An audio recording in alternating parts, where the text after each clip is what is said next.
बिस्मिल्लाहिर्रहमानिर्रहीम। अस्सलामुअलैकुम। मेरे चैनल में आपका इस्तकबाल है। वेलकम टू ऐसे टीचिंग जोन। आज की हमारी ये वीडियो कुकिंग क्लासेस की है, कुकिंग सीरीज़ की है। तो आज की सीरीज़ में हम बना रहे हैं चिल्ली पोटैटो, बिल्कुल आसान मेथड में। देखिए, चिल्ली पोटैटो बनाने के लिए हमें इन चीज़ों की ज़रूरत पड़ेगी। देखिए, मैंने बड़े साइज़ के जो है 5 आलू ले लिए।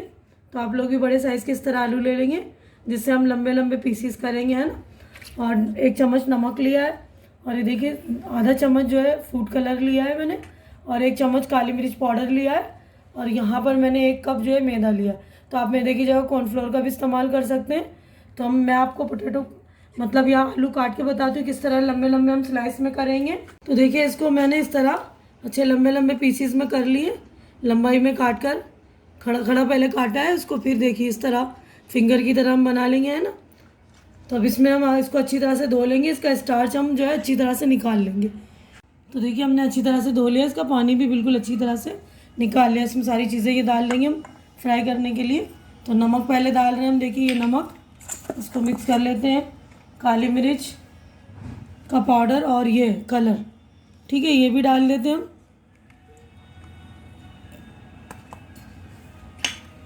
उसके बाद हम मैदा डालेंगे। मैदा हम उतना ही डालेंगे कि सारे आलू अच्छी तरह से कोट हो जाएं, ठीक है। तो अभी मैंने 2-3 चम्मच डाला। अब देखते हैं, हमने नमक, काली मिर्च, कलर और मैदे को अच्छी तरह से मिला लिया। हमने 3-3.5 चम्मच मैदा डाला, अच्छी तरह से देखिए कोट हो गया। अब हमने गैस पर जो है तेल चढ़ा दिया है उसको गर्म करने के लिए। अब हम इसको तलेंगे। तो देखिए, हमारा तेल जो है गर्म हो चुका है, इसमें हम डालना शुरू करेंगे अच्छी तरह से। तो ये देखिए कितनी अच्छी तरह से फ्राई हो गए हमें हमारे आलू। तो इसी तरह हमें सारे आलू जो है फ्राई करने, बिल्कुल अच्छी तरह से फ्राई करने। तेल में जितना है उतना ही डालना है, हमें बिल्कुल क्राउड नहीं करना है इसमें, मतलब ज़्यादा अच्छी तरह से नहीं होगा, बिल्कुल हल्का हल्का ही डालेंगे। ये देखिए इतना हो जाएगा, अब सारे निकाल लेंगे। तो देखिए कितना शानदार हुआ है। इतने स्टेज पर ही हम जो है निकाल लेंगे, ठीक है ना। तो देखिए, हमारे आलू अच्छी तरह से फ्राई हो गए। हम इस स्टेज पर इसको इस्तेमाल कर सकते हैं, फ्रेंच फ्राइज़ की तरह खा सकते हैं टमाटो केचप के साथ। और यहाँ पर देखिए, अब हम चिली पोटैटो बनाने के लिए देखिए 1 प्याज लिया है ये मैंने, इसको क्यूब्स में काट लिया है। 1 शिमला मिर्च है, तो इसको लंबे लंबे पीसीज में कट कर लिया है, ठीक है, जूलियंस में।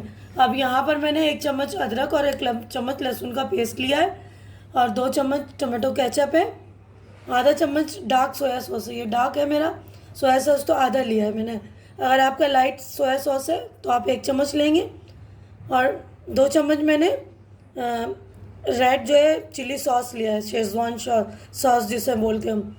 और यहाँ पर 2 चम्मच मैंने विनेगर लिया है, 1 चम्मच तिल सिसमे सीड, और उसके बाद ये आधा चम्मच मैंने नमक लिया। आधे से भी कम है क्योंकि हमारे सारे सॉसेस में नमक है। तो आप लोग चख लेंगे, उसके बाद नमक का इस्तेमाल करेंगे। तो यहाँ पर मैंने 1.5 से 2 चम्मच जो है ये लिया है कॉर्नफ्लोर। इसमें पानी डालकर मैं अच्छी तरह से पतला कर लूँगी। तो देखिए, कॉर्नफ्लोर में हम पानी डालकर अच्छी तरह से इसको पतला कर लेंगे और ये इस्तेमाल करेंगे। अच्छी तरह से घोल लिया मैंने, कोई से भी लम्स नहीं है इसमें। अब हम चूल्हे पर अपना पैन चढ़ाते हैं। तो देखिए, हमारा इसमें ये वही वाला पैन है जिसमें हमने आलू फ्राई किए थे। तो उसमें से मैंने तेल कम कर लिया, बिल्कुल ज़रा सा तेल बचा दिया है। 2 चम्मच के करीब तेल है। अब हम इसमें पहले तिल डालेंगे। तो तिल को थोड़ा सा हम तेल में अच्छी तरह से भून लेंगे।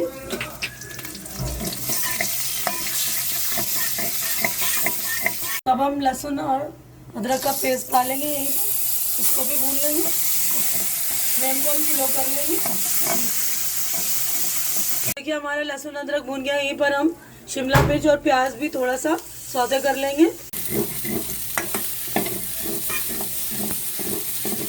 तो देखिए, शिमला मिर्च और प्याज जो अच्छे से सौते हो गया है, अब इसमें हम सारे सॉसेज डालेंगे। तो सबसे पहले देखिए, ये विनेगर है, डालेंगे हम देखिए टमाटो केचप, उसके बाद देखिए सोया सॉस, और बाद हमारा ये शेजवान सॉस। तो शेजवान सॉस की रेसिपी चाहिए तो आप मेरे चैनल में देख लेंगे, मैं आपको डिस्क्रिप्शन बॉक्स में डाल दूँगी। वहाँ से आप लोग देख लेंगे। मैंने बनाया है अपने चैनल पर। अब इसको तो अच्छी तरह से हम भून लेंगे सारे सॉसेस को, और नमक चेक कर लेंगे इसी स्टेज पर। सारी चीज़ें भुन गई हैं। अब जो हमने कॉर्नफ्लोर पानी में भिगोया, मतलब पानी में उसको मिलाया था, वो भी डाल रहे हैं। उसको भी थोड़ा सा पका लेंगे। ये सॉसेस भी सारे पक गए अच्छी तरह से।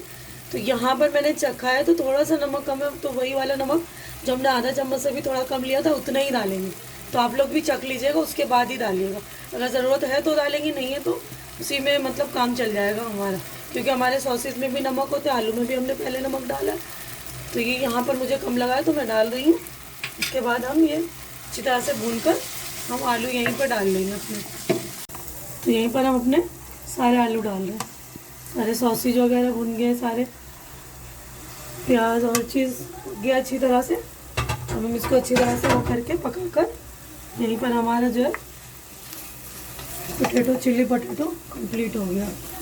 हमारा यहीं पे जो है चिली पोटैटो रेडी हो गया है। अब हम इसको डिश आउट करेंगे। तो देखिए हमारा चिली पोटैटो कितना शानदार रेडी हुआ है। आप लोग ज़रूर इसको घर में ट्राई कीजिए। बिल्कुल आसान और बिल्कुल ईजी, इस तरह मतलब ईजी मेथड से मैंने बताया है आप लोगों को, ताकि आप लोग अच्छी तरह से बना सकें और घर की चीज़ें खाएं। तो उम्मीद करती हूँ आप लोगों को मेरी ये रेसिपी अच्छी लग रही होगी। इसके बनाने का मेथड भी आप लोगों को अच्छी तरह समझ में आ गया होगा। तो आप लोग मेरे वीडियो को लाइक कीजिए, ज़्यादा से ज़्यादा शेयर कीजिए, ताकि जो ज़रूरतमंद बनाने की ख्वाहिश रखते हैं वो बनाएं। और मेरे चैनल को आप लोग सब्सक्राइब करके मेरी हौसला अफजाई कीजिए। हमारी अगली मुलाकात अगली वीडियो में होगी, अगली डिश में होगी। तब तक के लिए आप लोग अपना ख्याल रखिए, मुझे दुआओं में याद रखिए। अल्लाह हाफिज़।